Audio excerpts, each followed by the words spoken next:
Hello everyone, and welcome to Strolling Here. In today's video, I'm taking you on a quiet walk from somewhere, near the St. Pancras area all the way, to the gates of Buckingham Palace. It's not a guided tour, not a list of top 10 attractions, just a slow walk through the rhythm of London streets. As we stroll together, I'll show you slices of daily life people on their way to work, grabbing a coffee, chatting on a bench, or simply existing in the city's ever-moving flow. You'll also see the architecture that frames this life-old bricks. Narrow lanes, elegant facades, and modern glass all layered in ways that only a city like London can manage. And of course, little pockets of green scattered like hidden gardens, where locals come to breathe. Throughout my life, I've never been the kind of person who stops to take a selfie in front of every monument or snaps pictures of every meal. What pulls me in is the heartbeat of the city, the faces, the footsteps, the way the light hits a wet pavement, or how laughter carries across a quiet square. I want to feel the street, not just see it, to smell the air, hear the and watch stories pass by without needing to know them all. So that's what this channel is about. No voiceover narrations, no big productions. Just a friend, you and me, walking together. I'm not a guide. I'm just someone who loves wandering through streets. And I'm inviting you to join me. But every now and then, I'll pop in with a few bits of info. So, keeping subtitles on might add some extra color to the journey. I've always loved the atmosphere of London. It's a city that carries its history like a quiet weight, never shouting but always present. You walk down a road and suddenly realize you're tracing the footsteps of Romans, rebels, poets, and kings. London isn't flashy about its past, it's more like a whispered memory, folded into the texture of the buildings and bridges. Architecturally, it's a beautiful contradiction. You'll find grand Victorian terraces standing beside brutalist concrete blocks, medieval alleyways opening onto futuristic skylines. There's harmony in its chaos, beauty in its mess. You might pass a 1,000-year-old church just before bumping into a skyscraper that reflects the clouds like water. Every corner tells a story. And no two streets feel the same. But beyond the buildings, it's the people that make this city. You'll see cyclists weaving through traffic with practiced ease, joggers pounding the pavement with headphones in, street musicians playing jazz under grey skies, and groups of friends lying in the grass, in parks that seem to appear just when you need them. It's a city of motion, but also a city of pause. So like I said, I love streets. I believe that if you want to truly know a place, don't just read about it or pose in front of landmarks. Walk through it, feel it, let it unfold slowly. I hope you enjoy this. Walk, take a breath, put your phone down for a moment, and let's just wander together.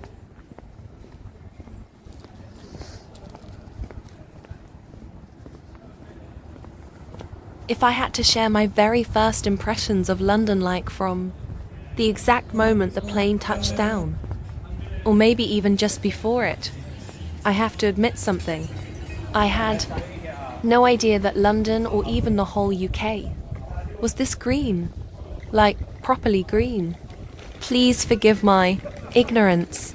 I've seen so many videos shot in London, but none of them really showed the view from above, or maybe they did, and I just don't remember. My memory isn't the best. Honestly, it drops things all the time. So that might be why.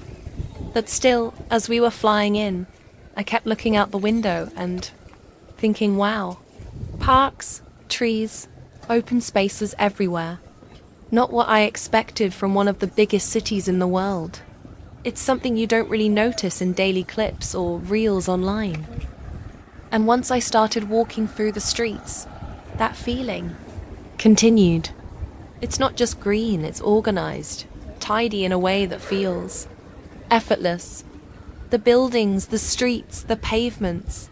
It's like the whole city was shaped by the same hand, or at least designed with a shared language in mind. I especially fell in love with those red brick buildings.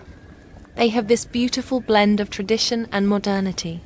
They feel warm, textured, live dash in ... and somehow still fresh. You know what I mean?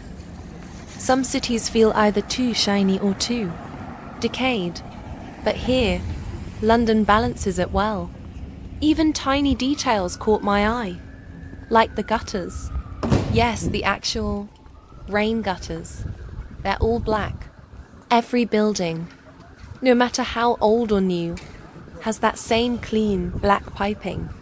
And it's not just the old buildings that carry the charm. What amazed me is that even some modern constructions seem to have red brick cladding added later, just to blend in with the older ones. It's like there's a city-wide agreement to maintain the visual harmony, and I respect that. Now here's where my inner health and safety nerd kicked in. As someone working in occupational safety, I couldn't help but notice the construction sites. There are quite a few buildings under renovation, but the way they handle safety here honestly amazed me. I've seen high standards in places like Paris, but this was next level. I didn't spot a single violation, not even a tiny one. What really stood out were the platforms they build on the sidewalks, little walkways under the scaffolding, almost like tunnels, so pedestrians don't have to step into the street. And it's not just functional, it actually feels safe. You don't feel like you're squeezed into a temporary fix, you feel protected. It's subtle, but it says a lot about how seriously they take public safety here. And the funny thing is, these are the kinds of things most people don't even notice. We just walk by, busy with our day, and never give them a second thought. But I like noticing these small things. They tell me stories about a place, its mindset, its priorities. And I guess that's why I love walking so much. It gives me time to look around and appreciate all of it. Even the gutters.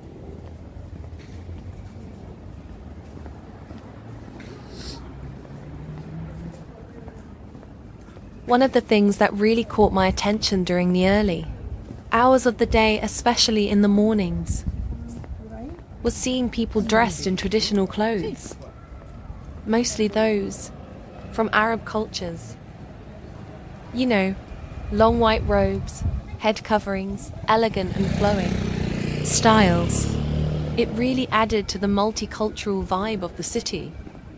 But interestingly, after noon I couldn't spot them anymore. Maybe they had gone to work, or maybe it was prayer time, or simply part of a daily routine I don't understand yet. I'm not sure. It just made me wonder about the rhythm of life for different communities here. Before I came to London, to be honest, I was expecting to see more migrant presence in a visible way, more diversity on the streets, maybe more people who looked like they had just arrived or were struggling to get by.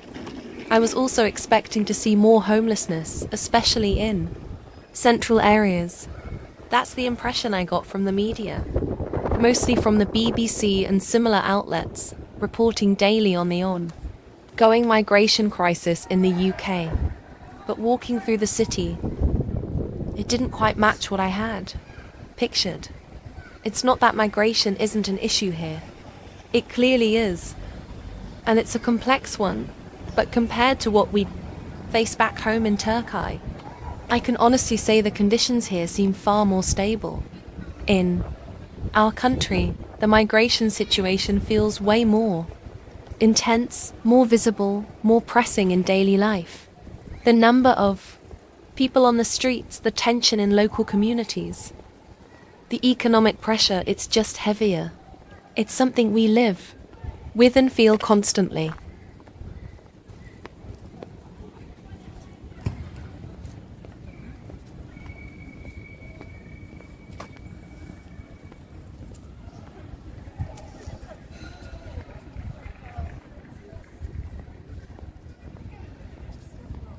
So this is the Foundling Museum, kinda hidden but super meaningful.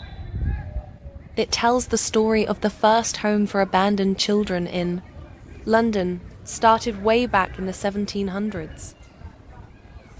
What's cool is, it's also packed with art donated by famous artists, like William Hogarth, who actually helped get the place running. Around here, you'll notice the area feels quite peaceful. This whole Bloomsbury neighborhood has a calm, historic vibe.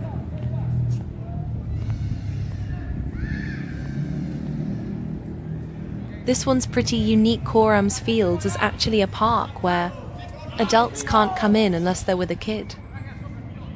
These pitches here are part of that. They host sports for local kids and schools. And the whole place carries on the mission of Thomas Coram, the guy who founded the Foundling Hospital.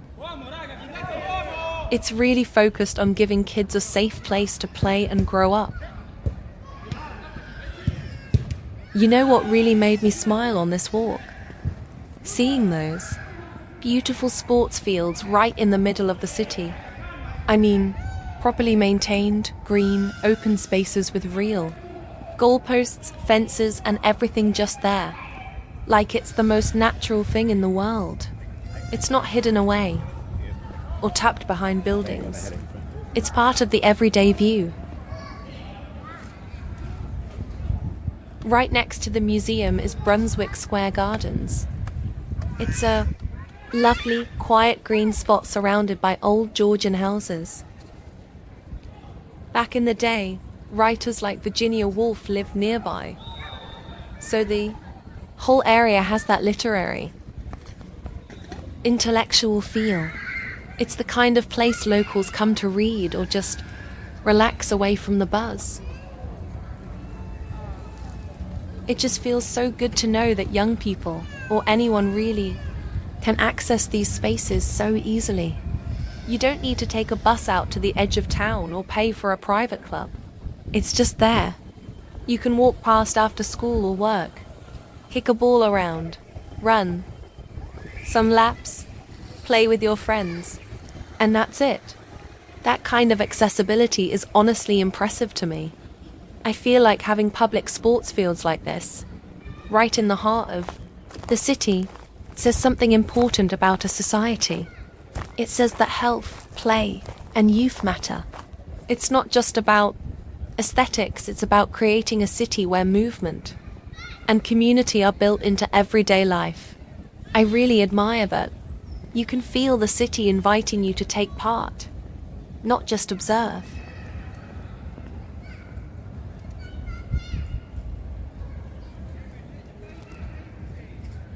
Okay, I have to talk about these. The red telephone boxes. How could I not, right? They're one of those things that instantly scream London. Just like the black cabs and double-decker buses. You see one of those bright red booths and it's like the city is saying, yep, you're really here. What's funny though, is that nobody really uses them anymore. I mean, when was the last time someone actually made a phone call from inside one? Most of them probably don't even work. But the thing is, they're still here. They've become part of the city's soul, even if they've kind of lost their original purpose. They've gained something else. They're these beautiful, slightly nostalgic little pieces of street art. Now, and let's not forget Doctor Who. I know. Technically, the TARDIS is a blue police box, not a red telephone booth, but still, the two get mashed up in people's minds all the time. I actually saw a red one once that had been painted blue on purpose, probably as a little nod to the show. It's kind of fun to imagine that any one of these booths might secretly be a time machine. I mean, weirder things have happened in London, right? Some of them are being reused now in really creative ways. Like, I've seen one turned into a tiny public library, just shelves of books inside. Others have Wi-Fi routers in them, or are used for photo booths. But most of them, they're just standing there, doing their thing, just ... being iconic. And I don't care how cliché it sounds. But the first time I saw one, I absolutely had a moment. It's like the city giving you a little nod. Welcome to London, mate. Take a photo if you want. I'll wait. By the way, about migration again, I've also read that the UK government has tried to deal with migration in controversial ways. Like, there was news about deporting migrants to some African countries. I don't know the full details, and I won't pretend to be an expert, but that came up in international news a while ago. If you know more about it, honestly, feel free to share in the comments. I'm genuinely curious. For me, this walk isn't just about architecture or nice streets, it's also about noticing who's around and who isn't. How different people fit into the city's rhythm. Sometimes, what's missing tells just as much of a story as what's in front of you. You know what I see a lot while walking around London? These folks on bikes zipping through traffic with big square backpacks. Yeah, the food delivery crew. It's like a whole world of its own. You'll see them waiting by street corners, tucked next to parks, chilling outside popular restaurants, just waiting for that next ding on the app. Most of the time, it's Deliveroo, Uber Eats, or just eat, you name it. And man, these riders are fast, like really fast. I saw one guy weaving through taxis, buses, and pedestrians like he was in a video game. Respect.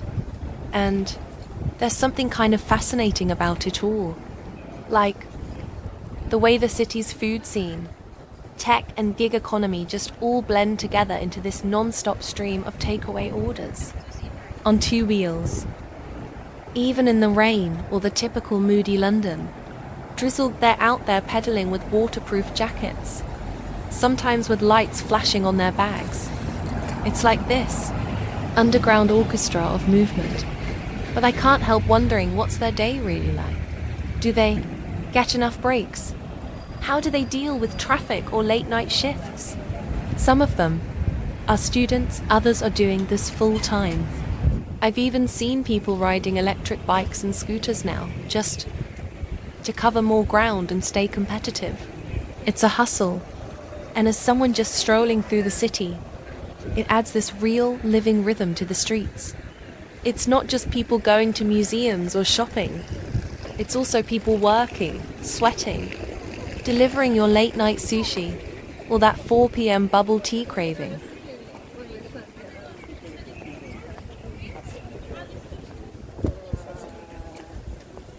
We're now at Russell Square Gardens, one of those quiet green spots that feels like it belongs to the locals more than the tourists.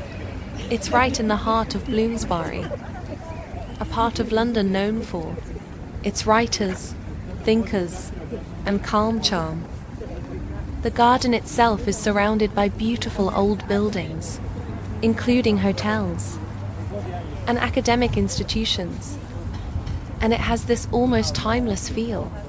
It was originally laid out in the early 1800s, part of a grand vision. The area's development and the garden design we see today still reflects that old English garden style. Symmetrical paths, big trees, and a peaceful central fountain. People come here to read, to eat lunch, to just sit and take a breath. There's a little cafe, and on sunny days, you'll see students lying in the grass or office workers having deep conversations over takeaway coffee. It's one of those places that quietly holds the soul of the city. Nothing flashy, but full of life if you stop to look. You could be walking in the middle of the city, where the streets are packed and taxis are honking, and then suddenly, you turn a corner and boom, everything goes quiet. You're in a park, birds chirping, people lying on the grass, kids running around, dogs chasing squirrels. It's like someone hit the mute button on the city. Every park I've passed so far feels like it has its own personality. Some are more elegant and royal like Hyde Park or Green Park, where the trees are lined in these perfect little rows, and there are little memorials, cafes, and that classic British sense of tidiness. Others feel more wild, more local. You'll see people barbecuing, kicking around a football, couples walking hand in hand, or one just reading under a tree. What I really admire is how these parks are part of everyday life. It's not like people plan a day trip to the park. They just naturally flow through them. Eat lunch on a bench, walk the dog before work, have a coffee under a tree. They're everywhere. It's not like in some cities where you have to take a metro for 30 minutes just to find some green space. Here, it's right there, at the end of the street, around the corner, behind that museum. All right, here we are, the British Museum. Now, I know this place is famous, like super famous. People all over the world come here, and you'll see it mentioned in travel guides, blogs, documentaries, you name it. But I want to tell you how I felt being here, as just a curious person walking through the city. First off, the building itself, wow. From the outside, it's this huge, stately piece of neoclassical architecture with tall columns that kind of make you feel small in the best way. Like you're about to enter something bigger than yourself energy. The kind of building where your footsteps echo a little more than usual. But inside, that's where it gets emotional for me. The museum isn't just a place where ancient objects are, displayed under glass. It's like walking through conversation between civilizations. There's something humbling about being in a room filled with statues that are thousands of years old, things that were carved by hands long gone, for purposes we can only guess. There's something almost eerie, but also grounding. Like time isn't linear here, it folds in on itself. I saw the Rosetta Stone and actually froze for a second. Not because of what it is academically, though yes, it's one of the most important archaeological finds ever, but because you're looking at this dusty black stone and realizing this thing once unlocked an entire language. It bridged worlds. That's wild. But here's the other side of it, the complicated part. As I wandered through, I also felt a bit conflicted, because so many of these artifacts, as incredible as they are, well, they were taken. And while it's amazing to see them up close, it also raises big questions. Should they still be here? Who really owns history? Who gets to tell these stories? It's not just a museum. It's a symbol of knowledge. Yes, but also of empire. And it makes you think. A lot. All right. We've just stepped out of the British Museum, leaving all that ancient history behind us. Now we're heading toward Buckingham Palace. We'll be walking through some beautiful streets as the golden hour light starts to pour in soft shadows, warm tones, and that quiet magic only late afternoon in London can offer. Let's keep moving and see where the city takes us. About the British Museum again. The Great Court, that big white, light-filled space with the glass ceiling in the middle of the museum, is honestly one of the most beautiful indoor spaces I've ever been in. You could just sit there for hours. It feels like a futuristic temple of thought. I didn't even try to see everything. You can't. The museum is massive, and if you walk too fast, it all just blurs together. I think the best way is to pick a few things and really feel them. Let them speak to you. Anyway, that was the British Museum for me. More than a collection. It's a mirror, a challenge, a place to learn, but also a place to reflect. And now I'm back out on the streets, heading toward Buckingham Palace. Golden hours kicking in, and the city's light is changing. Come with me. I have to say, English people have been really nice and helpful too. You know, there's this stereotype that British people are distant or overly polite without being sincere. But honestly, I didn't get that vibe at all. I mean, yes, they are polite, but not in a cold or robotic way. It's more like calm, respectful, and gentle. And when you need help, they don't make a big deal about it. They just help. That's something I really appreciate. So let me tell you what happened right after I landed. I was at the airport metro station, and one of the officers kindly told me to wait at a specific platform to catch the train into the city. I did exactly as he said, but what I didn't realize at that time is that many different trains use the same platform. See? In Istanbul, it's super simple. One platform means one train line.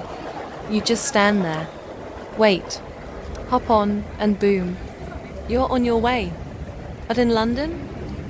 No, you've got to check which train is actually arriving, because it could be one of like 4 or 5 lines, depending on where you are.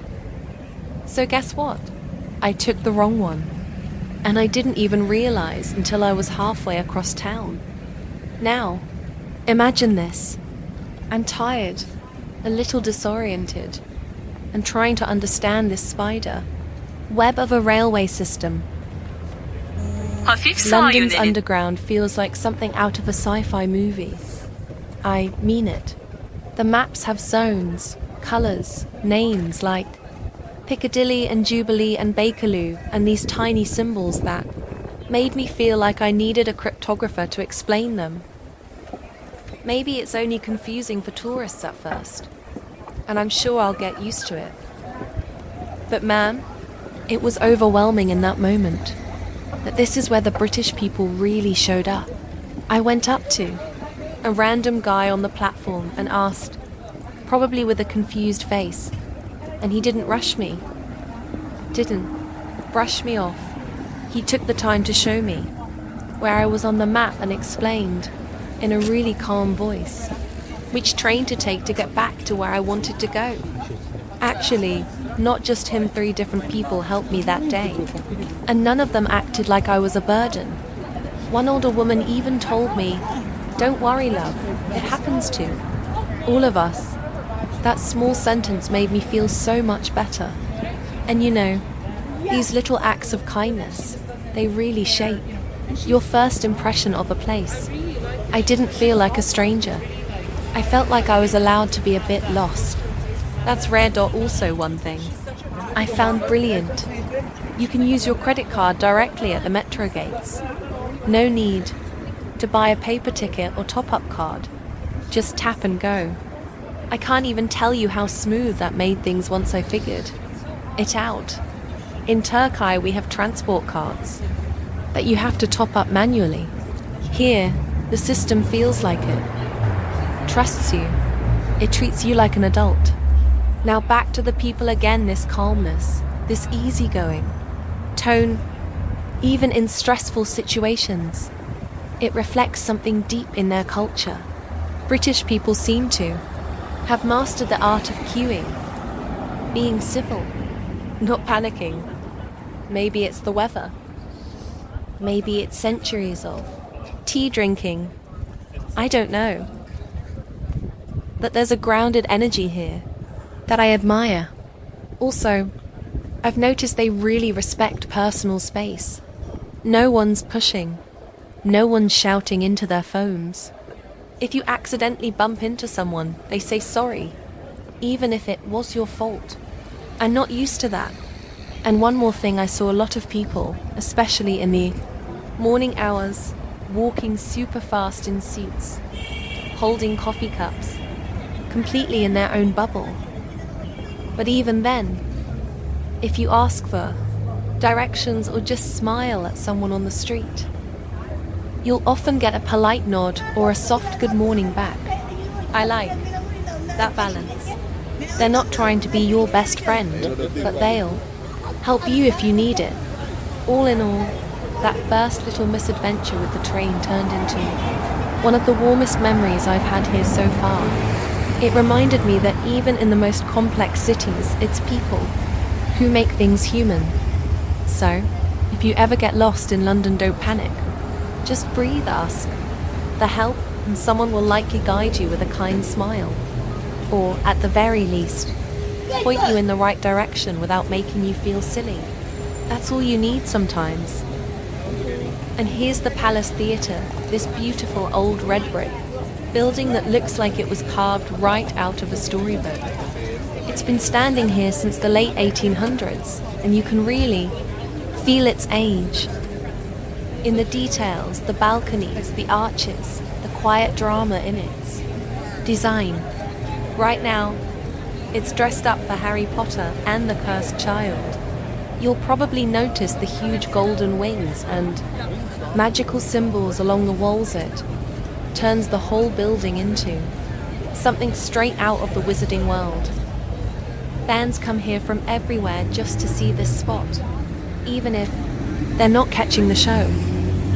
It's right in the middle of the West End, so the streets around it are always buzzing street performers, music, food smells in the air. But this theatre really holds its ground.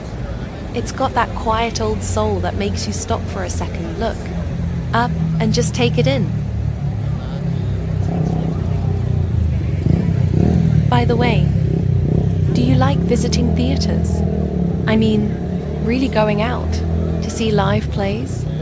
Over the years, if you'd asked me, my answer would have probably been something like, nah, not really. And it's funny, because that answer didn't come from a conscious decision or some deep dislike for theatre.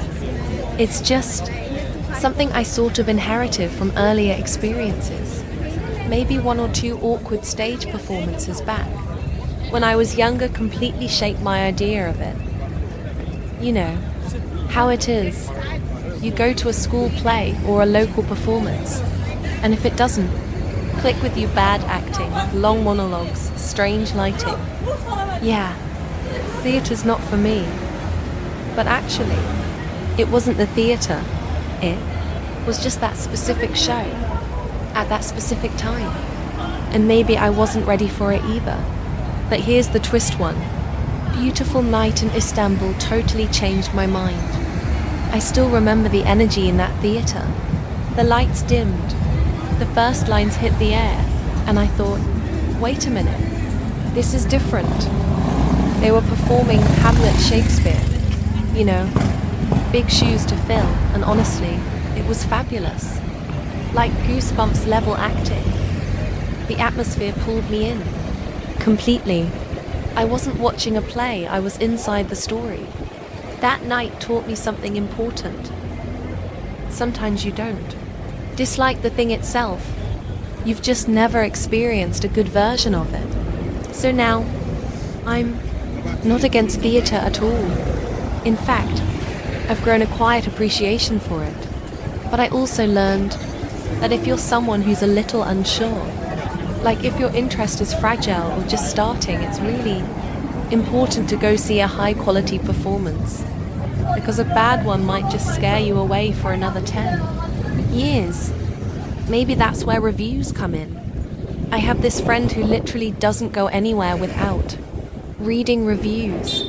Restaurants, shows, even public toilets. Sometimes he checks everything. Every comment, every photo, every rating. And you know what? It works for him. He rarely ends up in disappointing places. But me? I'm a bit more of a wanderer. I go by vibe. Sometimes I just want to explore without knowing too much in advance. There's pros and cons to both, really. If you read too many bad comments, you might decide to skip something that you'd actually love. But on the flip side, going completely blind means you might end up somewhere really awkward, and then you start doubting the whole thing again. So I guess the answer is balance. A little bit of research, but not too much. Keep your curiosity alive, but protect it a bit too, especially when it comes to something creative like theatre. One magical performance can open a new door in your head. And who knows, you might come out quoting Shakespeare in the rain. Oh, and if you have a favourite play, the kind that totally changed your view or blew your mind, please leave it in the comments. I'd really love to check it out next time I get the chance. By the way, have you ever heard what people say about theatres in London? They say it's a once-in-a-lifetime experience. And I've got to admit, I kind of get what they mean now. Even just walking through the West End, seeing all the posters lit up at night, people dressed up a little fancier than usual, the quiet buzz outside the theatre doors. It feels special. There's this mix of elegance and excitement in the air, like something magical's about to happen behind those big red curtains. And even if you're not a huge theatre person, I think London is the place where that could change. The performances here have a certain quality, you know? The acting, the music, the stage designs, every detail feels like it's been polished to perfection. People always recommend classics like The Phantom of the Opera, Les Miserables, or The Lion King, and yeah, they're timeless for a reason. But there are also newer shows that people are raving about right now. I've been hearing a lot about Hamilton. Everyone says it's powerful, super modern, and full of energy. Matilda the musical is another one, especially if you love a bit of Roald Dahl style magic. And of course, Harry Potter and the Cursed Child, that one's playing in the Palace Theatre, and I actually passed by earlier. The building is covered in Harry Potter artwork. It looks amazing, and I'm definitely hoping to grab a ticket if I can. Oh, and there's this smaller play called The Mousetrap by Agatha Christie that's been running forever. Literally the longest running play in the world. So that's another one I might try during this trip. Honestly, I'm not the type to plan everything out in advance, but this time I might actually check reviews, look at what's available, and maybe even book a seat. It'd be a shame to leave London without catching at least one show. So yeah, if you're watching this and you've seen something amazing here in London, or if there's a play you'd recommend, drop it in the comments. I'd love to hear your suggestions. Who knows? Maybe I'll go and see it before I leave.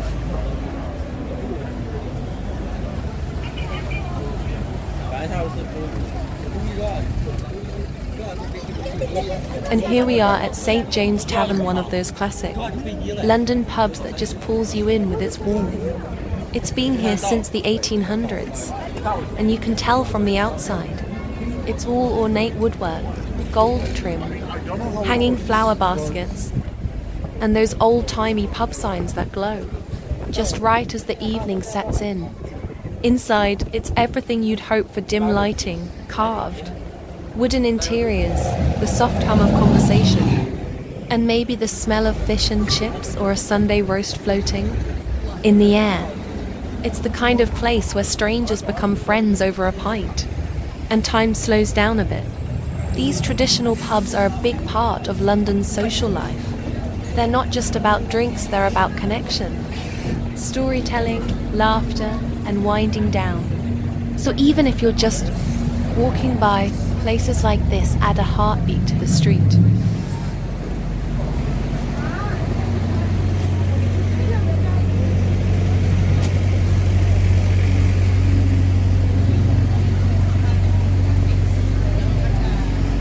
Now we're stepping into Piccadilly Circus, and yeah, it's as busy and bright as you'd expect. Some people call it London's version of Times Square, but it has its own unique energy. Massive LED screens flash above, black cabs weave through the traffic, and crowds gather around the famous Shaftesbury Fountain like it's a natural meeting point. This place has always been a kind of crossroads. It connects you to the West End, Soho, Regent Street, all these buzzing parts of the city that never really sleep. You'll see tourists taking selfies, street performers putting on a show, and locals just moving through like it's another day. It's chaotic in the best way: noisy, fast, full of color and motion. Even if you don't stop, just passing through gives you a shot of that electric London feeling, like the whole city is breathing around you.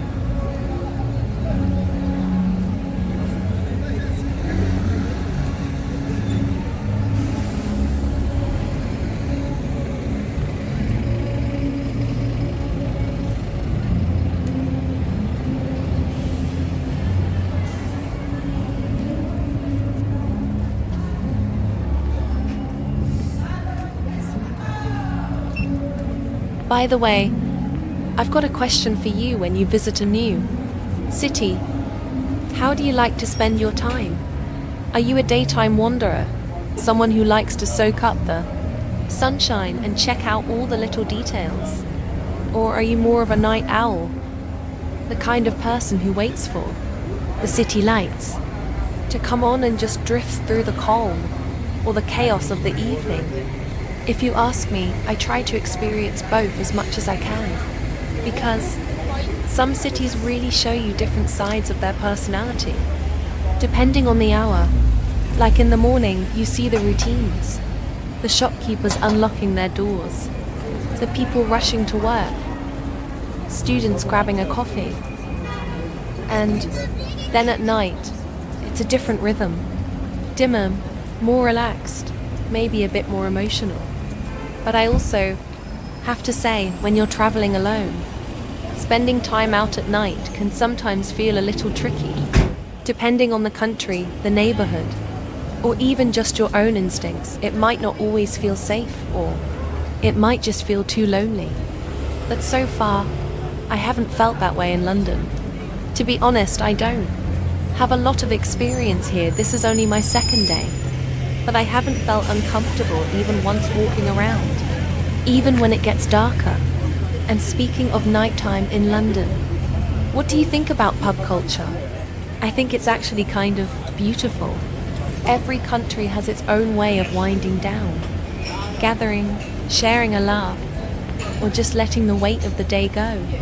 And here in London, pubs seem to play that role. People coming together after work, having a pint, catching up, laughing over old stories, sometimes even going deep into real life stuff. I love to watch that, even if I'm not always a part of it. As someone who's Muslim, I personally try to stay away from alcohol. I try, but sometimes, like a lot of people, I make mistakes. I'm not perfect. That's just who I am. I really respect how people here use their time in pubs not just to drink, but to connect. You can see the stress melting away from their shoulders when they're surrounded by good friends, good food, maybe a little music in the background. It's warm in a very human way. Sometimes I stand outside and just watch for a bit. Everyone chatting in little circles, holding drinks, or just leaning into long, meaningful conversations. That kind of connection. I miss that. You know, as we get older, life shifts. Friends get married. People move away. Schedules clash. Suddenly, you realize the group chats are quieter, the meets are rarer, and you start to feel like you're drifting out there on your own. That's kind of sad, right? But it's also life, it's part of growing up. So when I see people holding on to those little traditions, like meeting at the same pub every Friday night, it reminds me of how precious friendship really is. And it makes me want to hold tighter to the people I love too. What about you? What's your way of connecting? Where do you feel most at home in a buzzing cafe, quiet bookstore, or maybe, even in a cozy little pub? I also noticed something that honestly made me smile so much. Bookstores. Like, actual, physical bookstores. Not just the big ones with shiny new releases, but also these lovely little second-hand shops tucked away on quieter streets. Some of them have handwritten signs on the windows, others with overflowing crates of books sitting outside like they're inviting you in for a browse.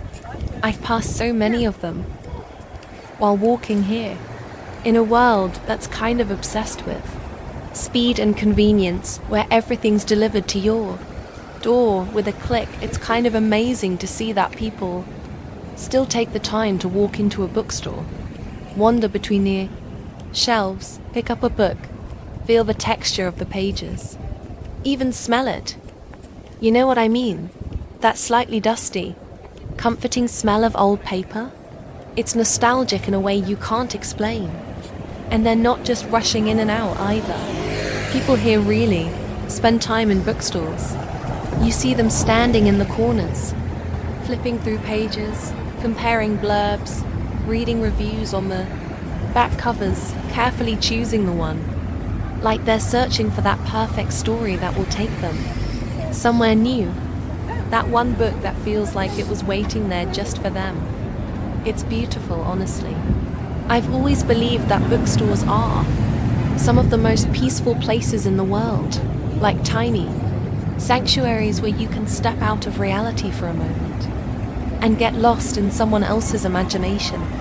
Each book is like a little gateway, a portal into a completely different world, a new way of seeing things, a new version of life. And when you open one, it's like walking through that gate into someone's dream. By the way, are you more of a fiction reader or non-fiction? Do you like stories that feel like fairy tales, or ones that help you understand the world better? Personally, I float between both. Some days I want a mystery that keeps me up all night, and other days I just want to read someone's personal reflections. Those quiet little books that make you feel like you're talking to a friend. I think what matters most is that we still read, that we still make time for stories in a time where screens are. One magical performance can open a new door in your head. And who knows? Constantly fighting for our attention. Holding a book in your hands, turning the pages, following the author's rhythm. It's such a grounded feeling, like you're reconnecting with something ancient and human. Please leave in the comments what book you read most recently, or one that changed your life somehow. I'd love to hear your suggestions and maybe even pick up a few myself while I'm here in London. Maybe we can even make a little community out of it. Travel and books. What could be better?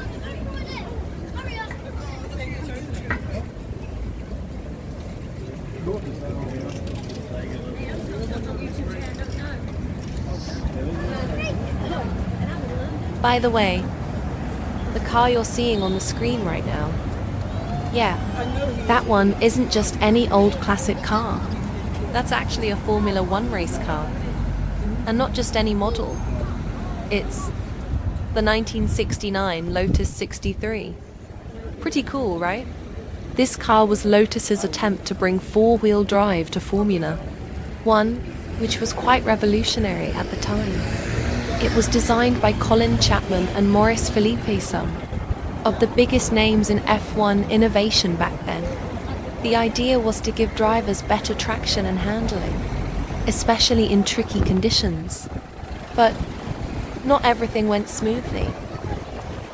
Drivers weren't too keen on it. It was apparently really hard to control and a bit unpredictable on the track.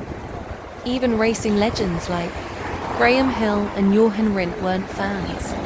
It only raced a few times before being replaced, but it definitely left a mark in racing history as one of those bold, ambitious experiments.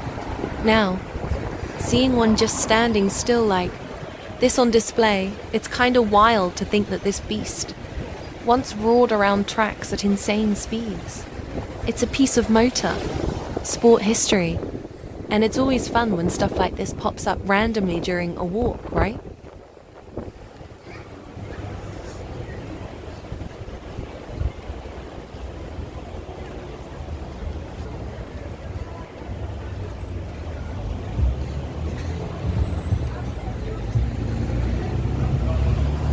And now we've slipped into Green Park. Suddenly it's quiet, peaceful, like someone turned the volume down on the city.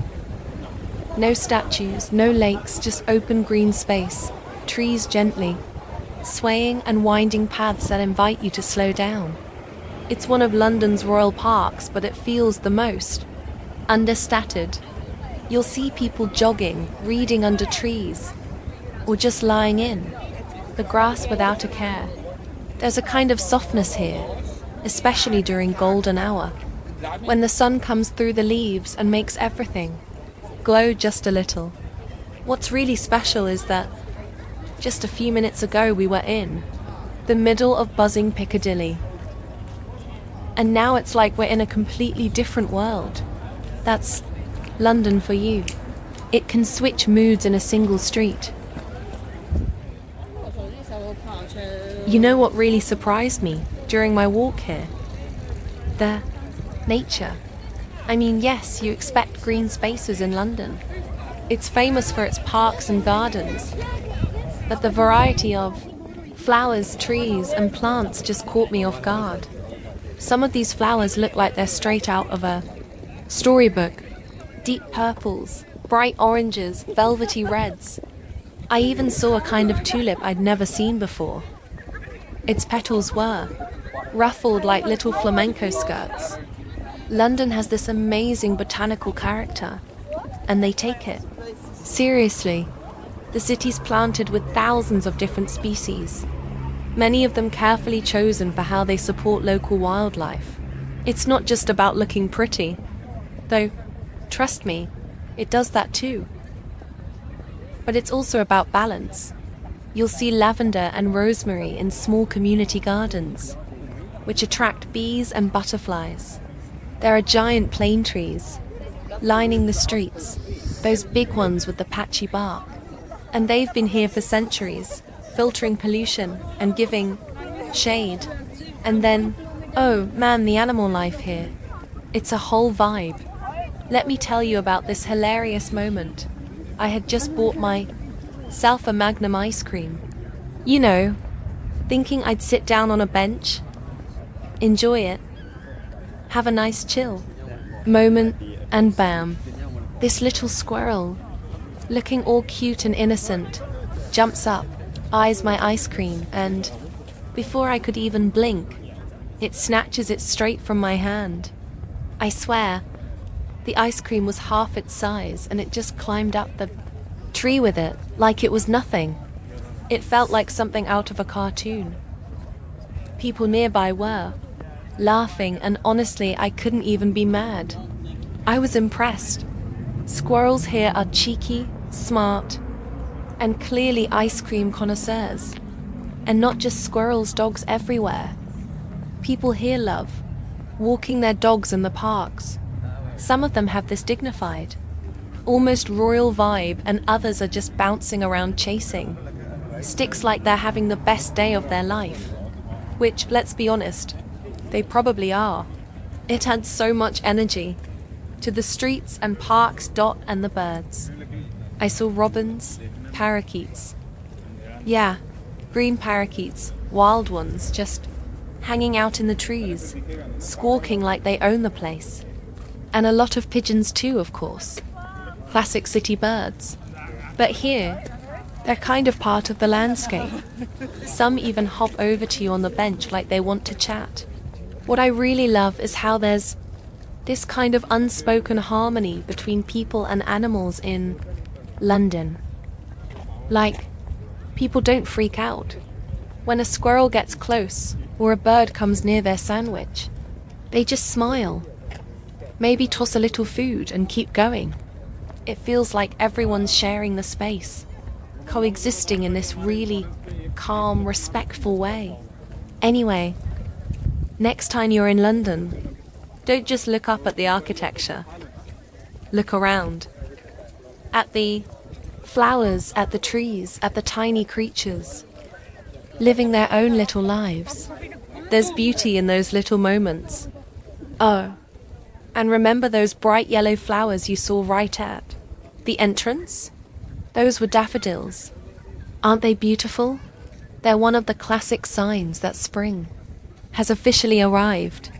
You see those long green stems and that cheerful trumpet-shaped bloom, usually yellow or white, and it just makes you smile instantly. They're like nature's way of saying, hey, warmer days are coming. Daffodils are actually really common across Europe, especially in places like the UK. You'll find them in almost every park and garden here, sometimes scattered naturally like little golden stars in the grass, and other times planted in neat lines along walkways. And they're not just pretty in British culture, they're also symbols of renewal and hope. In Wales, for example, people wear daffodils on St. David's Day, which is a national celebration on March 1st. So there's history and tradition tucked into these little blooms. And I don't know if you've ever noticed this, but when you see a big patch of them swaying in the wind, it feels oddly calming, like they're doing a soft little dance just for you. It's little things like this that make walking through cities like London so special for me. A flower blooming, a squirrel stealing your snack, or a dog wagging its tail just because you're alive.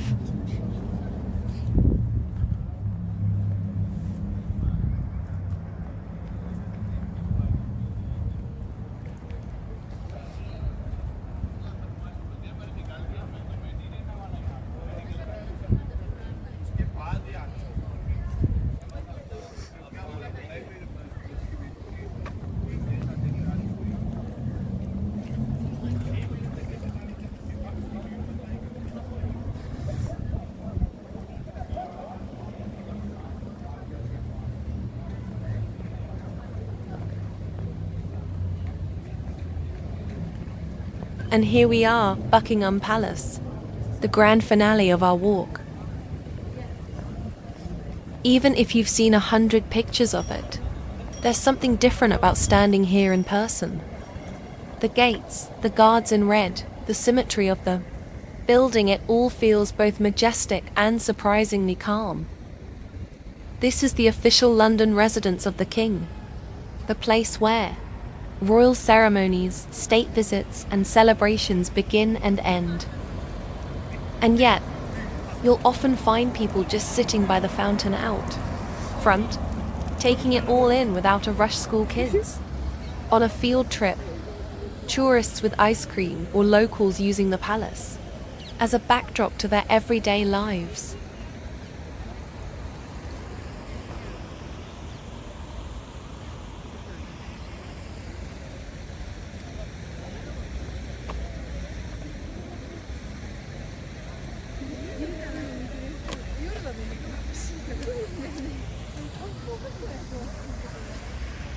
the Victoria Memorial in front this big, white, marble monument, topped with golden wings anchors.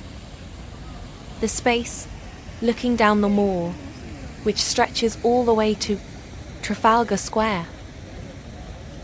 Even if you're not into royalty, this place feels like the heart of the city in some quiet, symbolic way. It reminds you that London is not just history, it's still living it.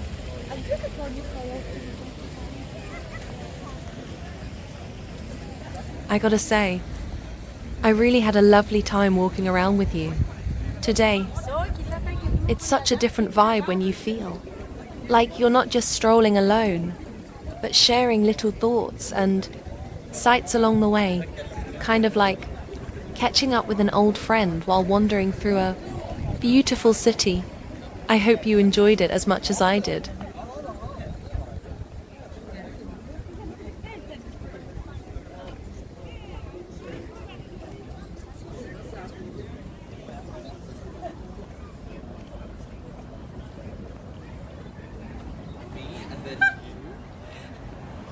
I know. Thank you for watching. See you in the next videos.